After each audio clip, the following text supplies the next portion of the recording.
Good day, another mukbang naman tayo ng lechon ngayon kasi birthday ng pinsan ko. Ito palang handa nila, merong cake, salad at kasaba. So, skincare muna natin yung lechon natin kasi bago lang to naluto.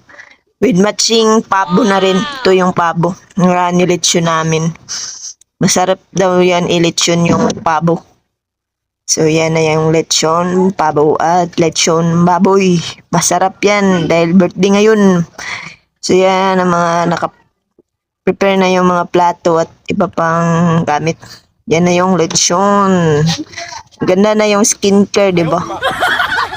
Skincare yung lechon. Lumpia, bihon, at guso. Yan, masarap yung lechon pabo. Yan ang mga handa namin. Simpleng handaan lang, good family. So yan, nagka-prepare na talaga yan. Para sa yung kalamansi, para sa bihon. At yan, nag-pray na nga kami with my nanay. Pagkatapos ng pray ay nagkanta na ng happy birthday.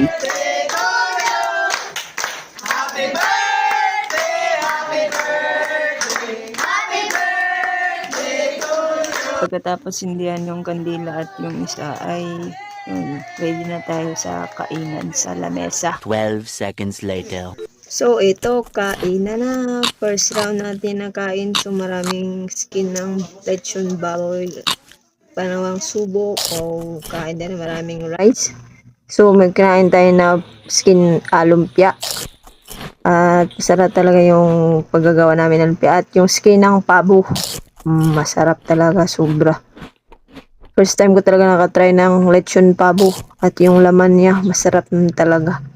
So, nalimutan ko yung suka. So, naglagay tayo ng suka sa bowl natin para masarap yung kain natin sa yung panit at yung laman ng lechon.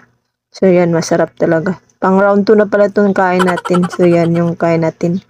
May cake at gusto at lechon at pabo na din to. So, yan. Narami. Kasi gutom tayo. Wala tayong pang umaga kain. So, yan yung kinain natin. Lumpia naman. Yung gusto at yung cake yung last. Napakasarap. Thank you and God bless.